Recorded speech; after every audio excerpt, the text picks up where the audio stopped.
What up, APUSH people? Today we're going to take a look at Period 5, Key Concept 5.1.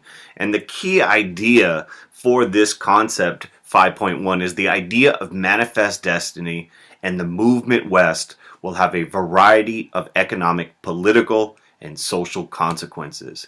In this period, in the 1840s all the way up until the 1870s, you have huge amount of Irish immigrants coming into the country. And they're leaving Ireland because of a potato crop failure and severe famine, especially in the 1840s.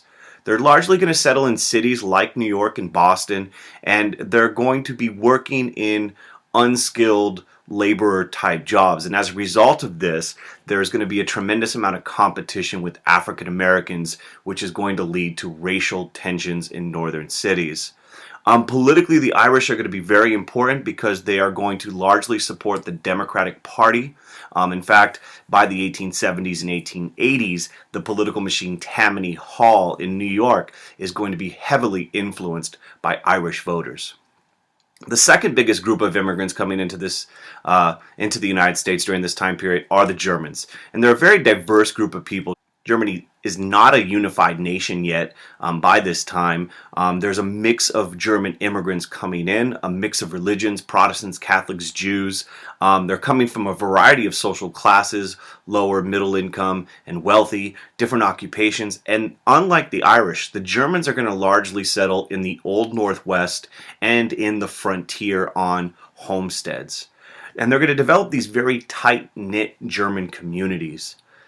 As a result of this change of who's coming to America, these Irish and German immigrants, you have a rise in nativist or anti-immigrant feelings. And there's a variety of reasons and motives. One, there's this feeling, especially the Irish, they're taking jobs from native-born white Americans because they're willing to work for such low wages.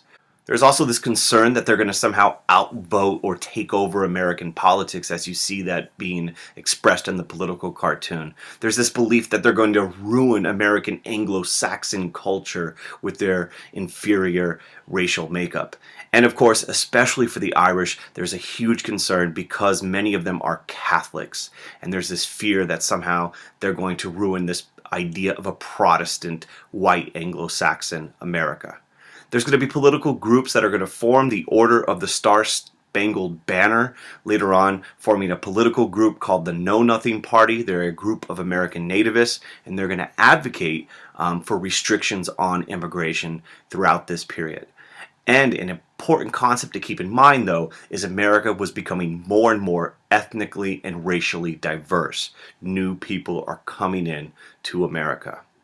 Another key concept to keep in mind is this enthusiasm for territorial expansion. And this has been a reality of American history way before the 1840s, but it increases. And it's based upon economic, national security interest, and claims of U.S. racial and cultural superiority. And really the big belief in the 1840s is this idea of manifest destiny. This idea that it was America's destiny to conquer and civilize the entire continent all the way to the Pacific Ocean. This idea is heavily built upon a belief of white superiority, that we are somehow going to civilize. You could see that in that painting called American Progress. A lot of examples of American expansion during this period. 1846, a treaty is signed by James K. Polk establishing U.S. occupation of Oregon country at the 49th parallel. During the election of 1844, there was these threats of 54-40 or fight, no fight needed, and Oregon would be under U.S. command. Texas is annexed in 1845 by John Tyler, just as Polk is getting elected. And of course, the big one is the Mexican-American War, which will end in 1848 with the Treaty of Guadalupe Hidalgo, and Mexico is going to lose a huge chunk of its territory to the United States. Big idea that you also need to keep in mind is new territories were brought into the Union, which forced the issue of slavery into the center of national politics. They've been trying to compromise and avoid it, and inevitably this is going to lead to a rise in sectionalism, which we're going to cover in the lecture on Key Concept 5.2. In fact, if you click that pony, you'll be transported to that lecture on sectionalism.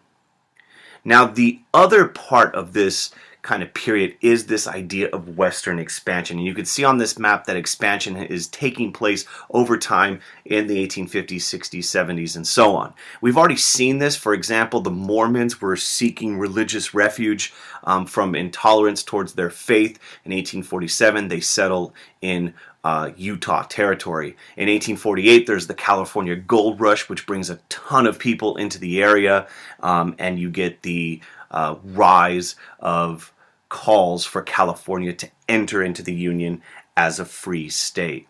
And a big idea you need to keep in mind when studying this period is that new economic opportunities and religious refuge out in the West were a key factor in bringing people, not just white Americans, but African Americans, Asian immigrants from China, and all over the world.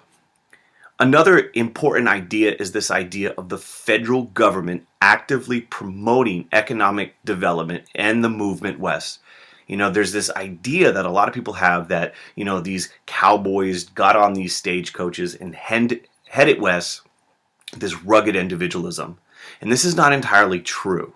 In fact, economic activities out in the West were largely driven by federal government policies. For example, in 1862, the Pacific Railroad Act was passed during the Civil War, which authorized the building of the Transcontinental Railroad along a northern route. And you can see those red lines are railroad construction in the period 1870 to 1890. So mass building of the railroad out into the West. And the federal government is going to provide money and land subsidies to the railroad companies to construct this development. And the Transcontinental Railroad is going to play an important role of linking California with the rest of the Union, therefore creating a national market. Another kind of key part of the economic development of the West is the mining booms that take place throughout the West. We already talked about in 1848 the California Gold Rush, which kind of brings San Francisco up in its population. But similarly, you also have the Comstock lode in Nevada, which leads to the growth of cities such as Virginia City. But you could see, whether it be Colorado or future territory of Idaho, mining booms are going to take place throughout this period, and it's going to bring people, once again, not only from the eastern part of the United States, but from other nations such as China and so forth.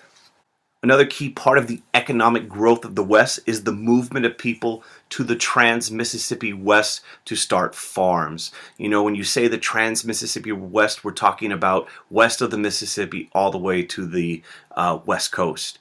And a big part of this was also driven by the federal government. You can see the different crops and agricultural items being developed in this region, but the Homestead Act plays a key role. Once again, passed during the Civil War in 1862, and it offers public land up to 160 acres to any person or family who farmed that land for 5 years. They could buy it for a very small fee. And you get a huge number of people moving west seeking this economic opportunity that was presented and encouraged by the federal government with the Homestead Act. Now, inevitably, with this movement west, you're going to have a dramatic environmental impact. And dramatic environmental changes will take place as a result of westward expansion. And the biggest example is the huge population decline of the buffalo. It is killed for a number of reasons. One, to make way for the building of the railroad. The big, large buffalo herds got in the way of the railroad operation.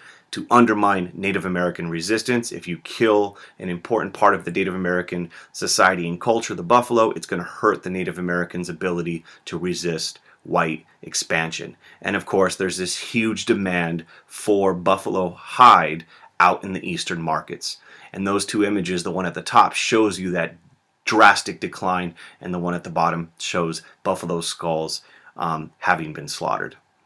Another key environmental change is the removal of grass to develop these homesteads on the Great Plains. That area in the light blue will lead to soil erosion and the degradation of the land. So the land is going to be used up because it's going to be over planted. And then finally, the biggest impact will take place on the lives of the Native Americans in the Trans-Mississippi West. And there's a whole bunch of different environments out in the West, and Native Americans had adapted to those environments over many, many years. And it is going to, unfortunately, to brutal conflict between American settlers and the Native people who had called this home for many, many years. The two circled ones are the ones we're going to cover for period 5. We'll cover the others in period 6. And the expansion of the U.S. leads to conflict with Native Americans. 2 examples. Sand Creek Massacre in 1864, a Colorado militia attack and kill over 100 Native people. And it truly is a massacre because about 2/3 of the victims were women and children killed by the militia. And you could see that in the image right there. Another famous example of this conflict takes place at the Battle of Little Bighorn there on the map in 1876. Members of the Sioux tribe, inspired by one of their leaders, Sitting Bull, kill a U.S. Army officer, General Custer, and his men in the 7th Cavalry are killed. This famous event known as Custer's Last Stand. So it's a rare defeat for the Americans, but shortly after that, the American Army will come in and crush Native resistance in the Dakotas and in Montana. And then finally, Native Americans were expected to assimilate into white society or forced onto reservations during this time period. So you're going to see both those things happen, unfortunately, increasingly throughout the late part of the 19th century. And another key aspect is, following the Treaty of Guadalupe Hidalgo in 1848, the Californios, the Hispanic residents of the area you see, were guaranteed under the treaty property and citizenship rights. And unfortunately, very often those rights would not be respected and their land would be lost by court actions or by forced sale by the Anglo settlers coming into the Southwest. And although that did take place, there will be the preservation of Latino Hispanic culture throughout the Southwest, although the land was conquered and taken over. One last thing that's important for Key Concept 5.1 is also the U.S. interest in expanding trade led to economic, diplomatic, and cultural initiatives westward to Asia. You get the clipper ships, which allow for faster travel and a boost to U.S. trade with Asia. You have a treaty in 1844, which is the first diplomatic agreement between the U.S. and China, and its goal was to promote trade between the two nations.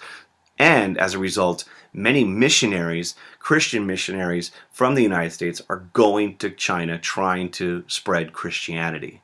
And Japan as well is seen as a place for economic relationship, and Japan opens up, which had been isolated for over 200 years. And President Fillmore sends Commodore Matthew Perry in 1852 to Japan to open up relations between the two nations.